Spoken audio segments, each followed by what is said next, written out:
berdaun ubi. Mohon maaf jika saya grogi. Perkenalkan saya Intan Purnama Pahlawan. Saya guru di SDS Maitreya Wira, Batam. Batam sebagai kota yang didominasi oleh masyarakat pendatang dan perantau. Salah satunya saya. Membentuk komunitas daerah dengan beragam bahasa, budaya, dan termasuk dialeknya. Mayoritas murid di sekolah saya itu berasal dari etnis Tionghoa. Sehingga mereka cenderung menggunakan bukan cuma bahasa Mandarin, tetapi juga bahasa daerah asal suku mereka. Contohnya bahasa Hokian, bahasa Teochew, dan lain sebagainya.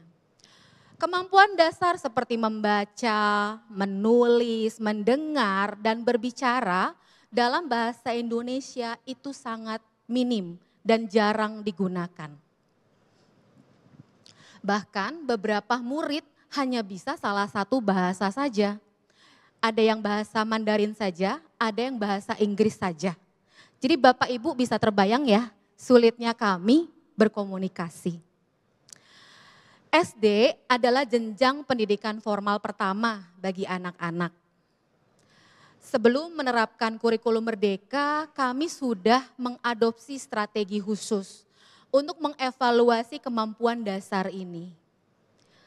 Dan kami masih terjebak dalam pola pembelajaran yang rutin.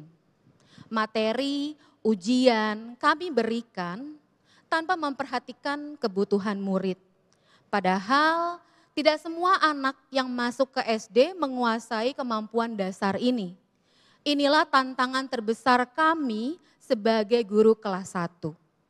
Ketika mereka naik ke kelas 2, kemampuan membaca dan menulis bahasa Indonesianya ternyata belum begitu lancar. Tahun ini adalah tahun kedua kami menerapkan kurikulum merdeka.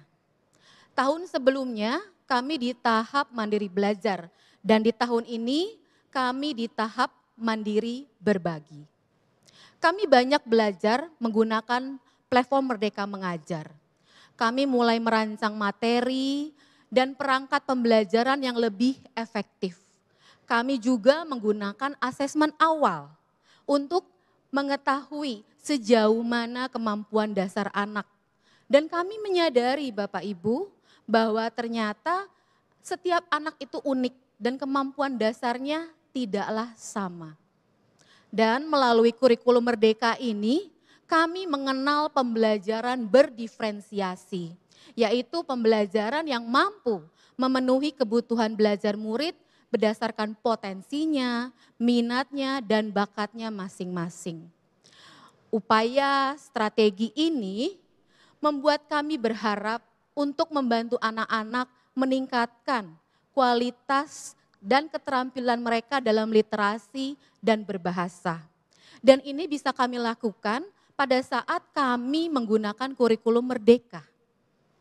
Asesmen awal kami juga gunakan untuk mendalami sejauh mana sih latar belakang dan budaya murid-murid kami.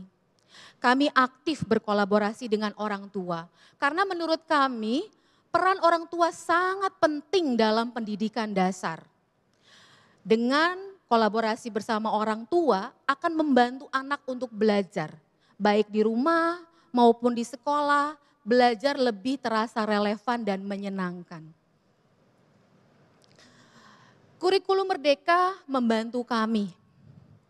Kami jadi berani untuk melibatkan masyarakat lokal dan pemerintah setempat untuk menyelenggarakan festival budaya dengan anak-anak sebagai tokoh utamanya. Mereka akan menampilkan seni dan budaya yang bersifat multikultural.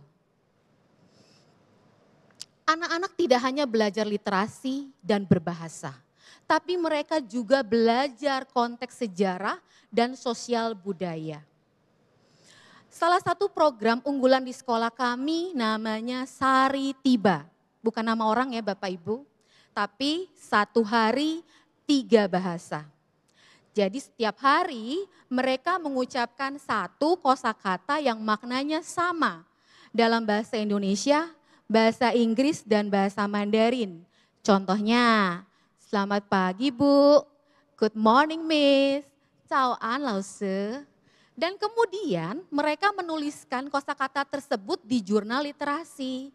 Program ini bertujuan untuk meningkatkan keterampilan mereka berbahasa dan juga kosakata dalam 3 bahasa sekaligus.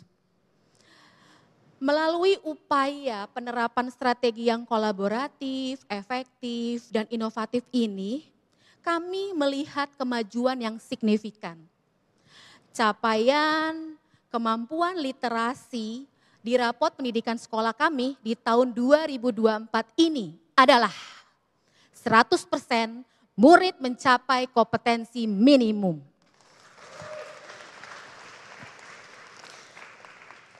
Kami berharap Bapak Ibu bahwa praktik baik dan pengalaman ini dapat memberi inspirasi dan manfaat bagi rekan-rekan pendidik di seluruh negeri.